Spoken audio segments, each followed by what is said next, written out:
Cumprimentando a todos, declaro aberta a 38ª sessão ordinária da Primeira Câmara do Tribunal de Contas do Estado da Bahia. E eu já coloco em discussão a ata da sessão anterior. Não havendo quem queira discutir, declaro aprovada. Passaremos agora ao tópico referente à aposentadoria. Apregoarei o processo de número 7.357 do ano de 2011. O processo é oriundo da Secretaria de Saúde do Estado da Bahia, tendo como interessada a senhora Valdelice do Nascimento Almeida. O relator do feito é o excelentíssimo conselheiro Antônio Honorato, que já tem a palavra a partir de agora.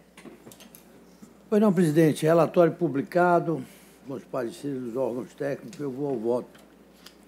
O voto é reconhecimento do registro tácito da portaria número 1090, 2010, de 5 de 5 de 2010, publicado no Diário Oficial 6 de 5 de 2010, diante dos efeitos da decadência fixada no tema 445 da repercussão geral do Supremo Tribunal Federal e pela concessão de registro à portaria número 00392484/2022, de 28 de 3 de 2022, publicado no Diário Oficial de 29 de 3 de 2022, e de acordo com o mapa de aposentadoria elaborado pela gerência 6D, que ratificou a portaria número 1090 de 2010. É o voto, senhor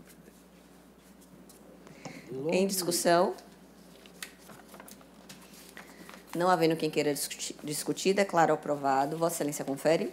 Confiro. Processo, então, conferido, e passaremos, então, para a sessão referente a atos de admissão de pessoal. Pregou o processo de número 3.035 do ano de 2023, oriundo também da CESAB, tendo como objeto a contratação de pessoal sob o regime especial de direito administrativo. O relator do feito é o excelentíssimo conselheiro Inaldo Araújo, ao qual eu já passo a palavra.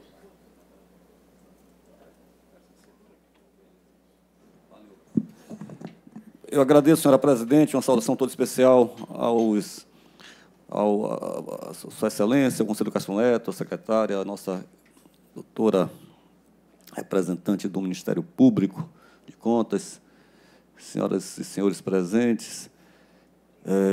O processo é bem simples, senhora conselheira, é um ato de registro de admissão de pessoal, a origem é a Secretaria da Saúde, a 6ª CCE e o Ministério Público cooptaram pela concessão do registro, e o parquet acrescentou ainda uma expedição de recomendações. E a minha conclusão é no sentido de que seja concedido o registro e acompanhando também a proposta sugerida pelo MPC. É o voto.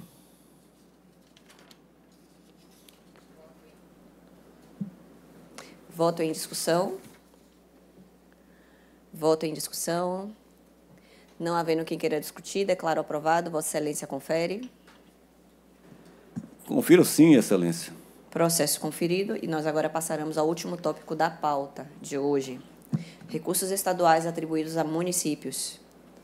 Apregou o processo de número 12.975 do ano de 2002, oriundo da Secretaria de Desenvolvimento Social e Combate à Pobreza do Estado da Bahia, vinculado ao Fundo Estadual de Assistência Social. O conveniente é o município de Guajeru, e a relatora do feito sou eu. Então, farei agora, a partir desse instante, a leitura do voto. Trata-se de tomada de contas especial, referente ao convênio de ação continuada, de número 2.993 do ano de 2011, celebrado entre o Estado da Bahia por meio da extinta Secretaria de Desenvolvimento Social e Combate à Pobreza, SEDES, e o município de Guajeru, tendo como objeto a prestação de serviços específicos de proteção social básica às famílias, conforme preconiza a Política Nacional de Assistência Social, relativa às ações educativas e de convivência para crianças e adolescentes em situação de trabalho.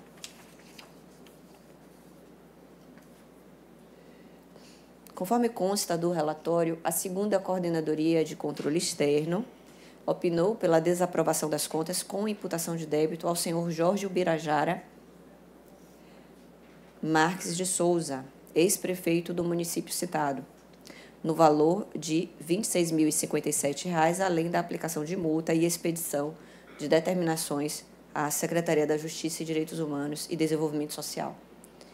Por outro lado, tanto a assessoria técnico-jurídica quanto o Ministério Público de Contas opinaram pelo arquivamento sem baixa de responsabilidade.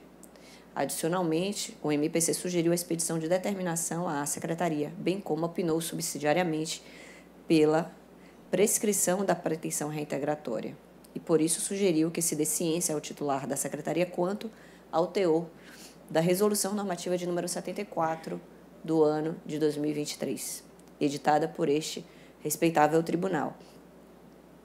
Inicialmente, aponto que a tomada de contas foi deflagrada em virtude da ausência de prestação de contas pelo ex-prefeito, responsável pela gestão dos recursos repassados. Ao final da fase de controle interno, a comissão responsável concluiu pelo dano ao erário no importe de R$ 41.340, atualizado até julho de 2017. Ressalto que a ausência de prestação de contas é violação frontal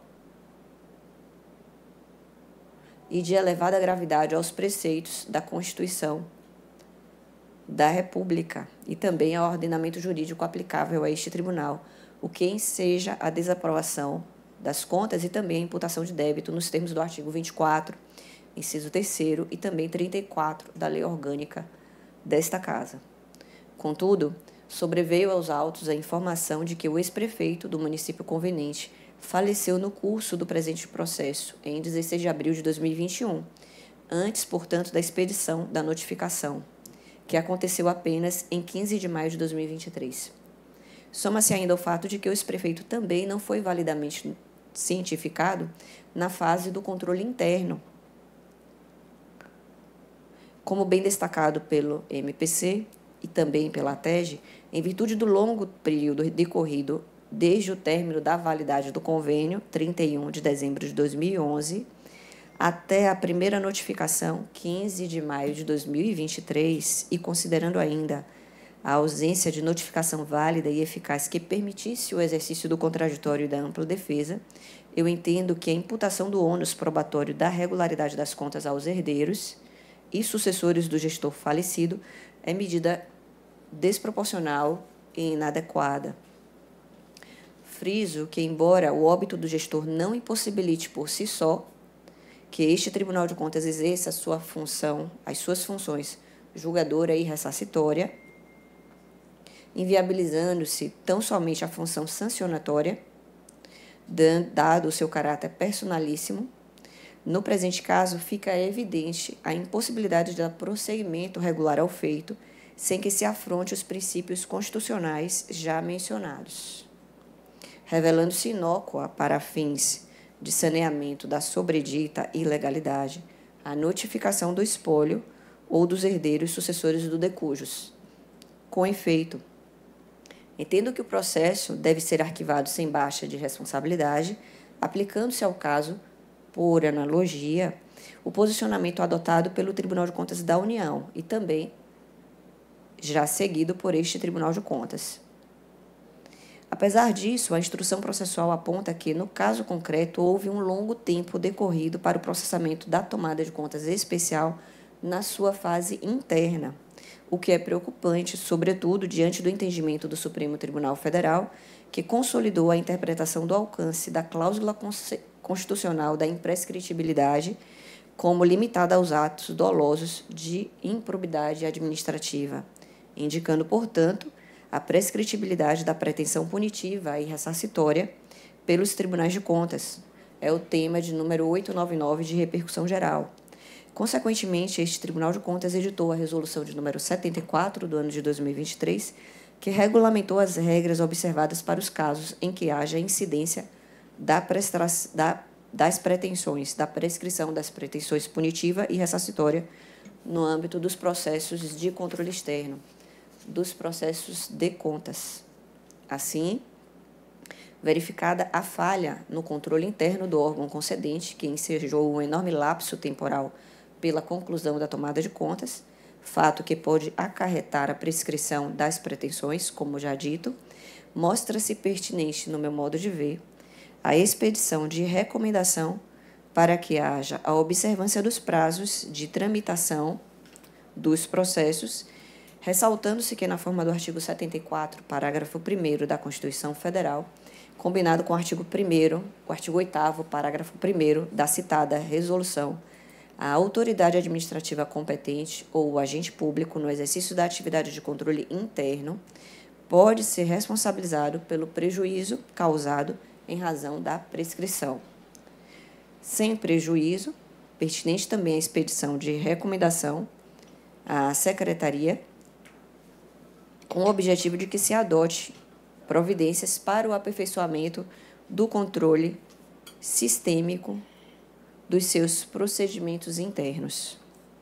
Diante do exposto, acolhendo parcialmente os opinativos do MPC e também da ATEG, é que eu voto pelo arquivamento sem baixa de responsabilidade da presente tomada de contas, referente ao convênio de ação continuada referido, celebrado por meio do Estado da Bahia e o município de Guajeru, com fundamento no artigo 24, inciso 4 da Lei Orgânica deste Tribunal e também no artigo 122, inciso 4 do Regimento Interno, votando ainda pela expedição de recomendação à atual secretaria responsável pelas atribuições que competiam à antiga secretaria para que adote medidas administrativas necessárias ao aprimoramento dos mecanismos específicos de controle interno.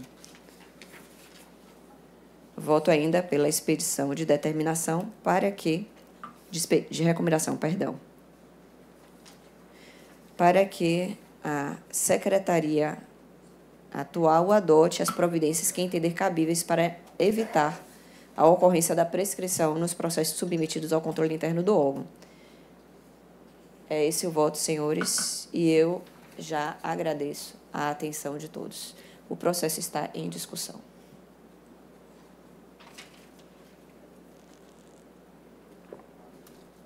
Processo em discussão. Não havendo quem queira discutir, declaro aprovado e já faço ato contínuo a sua conferência. Nós não temos mais processo na nossa pauta de hoje.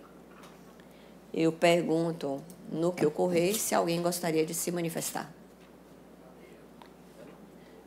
Não havendo quem queira se manifestar, eu aproveito para informar que a sessão do dia 28 estará suspensa em virtude da ausência dos conselheiros, de alguns dos seus conselheiros, em função da participação do Congresso Internacional da Atricom.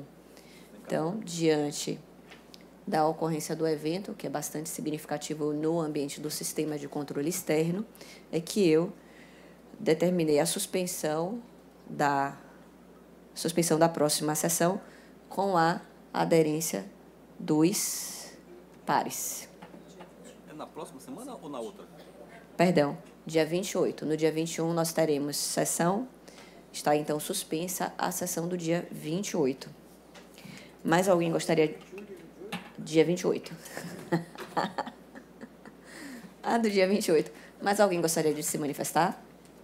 Não havendo quem queira se manifestar, então eu agradeço a presença de todos, em especial dos pares, dos excelentíssimos pares, também da procuradora doutora Érica, que está aqui presente, apresentando o Ministério Público de Contas, e ainda dos nossos serviços auxiliares, doutora Cristiane, taquigrafia, também secretaria-geral, e ainda dos técnicos do SEDASC, que possibilitam a realização desta sessão. Um bom dia a todos, um bom feriado e um excelente final de semana. Cacho Neto.